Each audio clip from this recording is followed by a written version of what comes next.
Guys, Andy Kennedy here with 60 Days of Toxic Truths. And I'm excited today. I'm just looking at the screen to get there we go, our Instagram live going. Welcome to day 45. So, um, if you're not familiar with Toxic Truths, this is 60 days of a challenge with me talking about a different toxic truth each day. We broke it into 4 groups, and this 2 week stretch is on the home. Lots and lots of information here on the home, and today we're talking about plants that purify the air. Um, in a healthy home environment, your HVAC system is doing a lot of that cleansing of the air particulates, but air purifiers are not a norm yet. You've got a filter in your intake fan if you have a full HVAC system in your home, which is what we had in Colorado. And you replace that filter every year, and it can pull some things out of the air, but not. It's mostly pulling out dust particles and not toxins, not necessarily like formaldehyde that's in the air or an overexposure of carbon monoxide, right? Or carbon dioxide, excuse me, which was what we breathe out. Or if your car garage is attached to the home, carbon monoxide, right? So we have those two carbons coming into our air. We also have, even if you're not a smoker and you don't have tobacco in the home, but maybe you're in an apartment and you've got tobacco coming in from another apartment. How are we cleaning that out? Because within tobacco, there are other compounds like VOCs we have in paints and stuff as well, or in carpets, right? That in addition to formaldehyde and lots of other things that can be found in the air that can aggravate allergies, it can aggravate asthma, it can affect your overall lung health and digest, I mean, respiratory health. And in general, there is a sick building syndrome. So that's SBS, is sick building syndrome, which is like, maybe your building does have mold in it, or it does have other decaying factors to it, right? So those are all the things that can be in our environment. That's the toxic truth. And how we can really work on creating a better air environment for us is through our plants and using plants as a tool for cleansing our air. So there are a lot of plants that can do that. And, I'm coming to you live from Florida right here in my parents' beautiful lanai. And there are lots of plants. I mean, it's even just sitting out here, we're getting some of that natural air. But there's a road right there. I don't know if you can see the cars passing by, or you'll hear them at some point passing by, right? So we are getting that kind of air as well. Every time they open the door, that air goes in their unit. So it's nice to have, or their home, I should say. It's a single standing unit here, home unit. And I was wearing earbuds the last few days and forgot them to come out just now and realized that. So sorry if the car sound is loud, but I'm going to pull up a list of just a few examples. So if you go and Google, which I did, plants that purify the air, you're going to get a long list. Some duplicate plant families, like the rubber plant, that family is pretty big. Fern, that family is pretty big. Cactus, that family is pretty big. So you can pick out one or two of those things. I think it's great. So come from a master gardener program in Colorado. I was part of that program for 7 years before we left Colorado. And one of the classes that we took annually was, taking care of and healing and clearing and feeding and managing houseplants.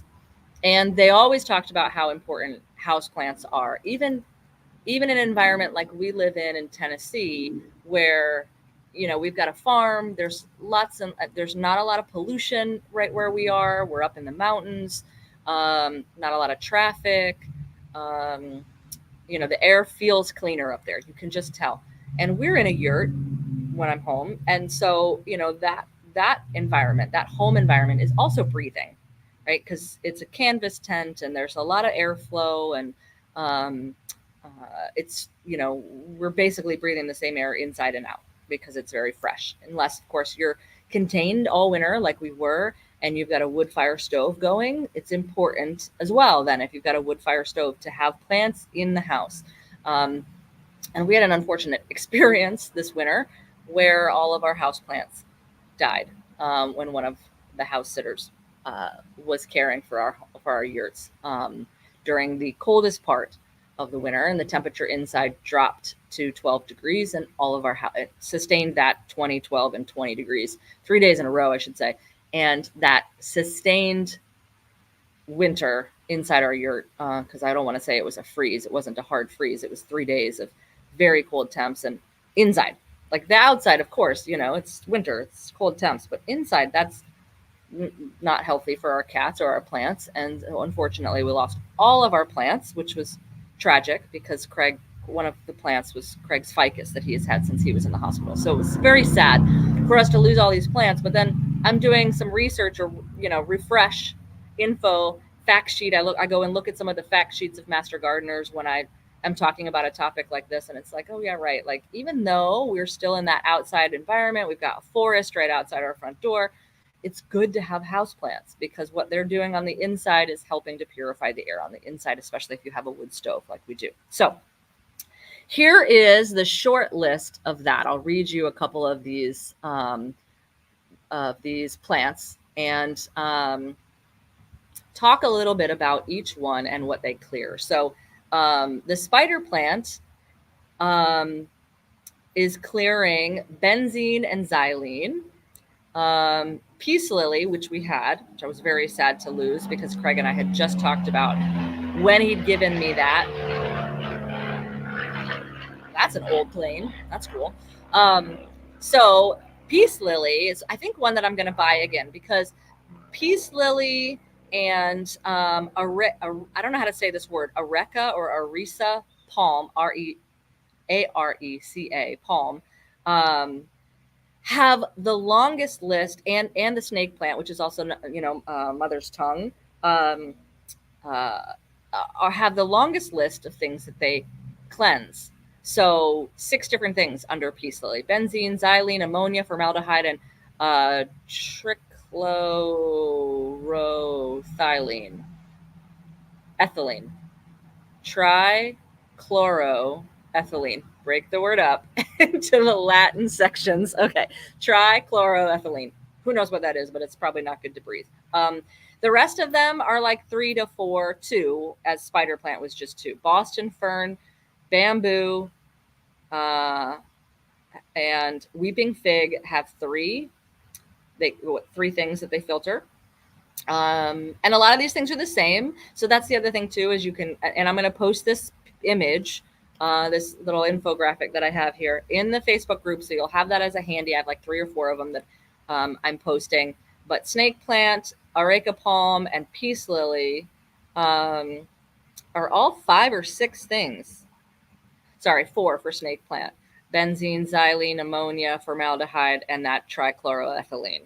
And so, other than xylene I've mentioned every time. Toluene. So toluene isn't listed under those 3, but it's cleansed by the bamboo palm and the Boston fern. So that's our list. Again, I'll go over the list: spider plant, peace lily, Boston fern, bamboo palm, areca palm, weeping fig, snake plant, and aloe. So, and it says snake plant twice on this image, but obviously one of the images is full on an aloe plant. So that's a typo on this image. So I won't use this image for you guys. But I think it's interesting that, there's categories there. So we had palm a couple times, we had fern a couple times, only lily once. And I don't know what family the snake plant is, and then obviously the cactus, right? So, and you can have multiple different kinds of cactus. And I think it's important to have different kinds of plants in your house, because they're filtering different things, they're providing different things. But of course, it's, then it's a little bit more complicated to water, because in our world, when we did have a lot of house plants back in Colorado, and we loved collecting plants, we loved having plants inside in the wintertime, especially. Some of those plants went out in the summer. But then, we're getting fresh oxygen. So that's at a base, that's our primary concern is fresh oxygen, right? So um, having that variety is giving you a different variety of cleansing, but then also different benefits as well. So that's today's. As always, thanks for watching. That's our Toxic Truth day number. I have the wrong thing at the bottom. I left the title from yesterday up, day 44. So sorry about that title there. It's supposed to say day 45, cleansing plants. So obviously it says it in the title above, but thanks for watching. We'll tune in tomorrow, next couple of days, as I've always warned. Tomorrow, I warned yesterday and the day before. Tomorrow we are talking again a little bit more about air quality, but we're going to talk about the things that also pump negative things into our air quality in the home, such as air fresheners and cleaning solutions. So I'll talk about a couple of resources that I use and healthy scents that we can switch to. So if we're using toxic scents, what can we switch to for the home to make it smell better? And then Friday, we're talking about lighting. And Saturday, we're talking about hand sanitizer. So that's what we're talking about the rest of the week. Thanks for watching, everybody. And we'll see you tomorrow. And if you love it, share it. If you want more resources, join the Facebook group. Thanks.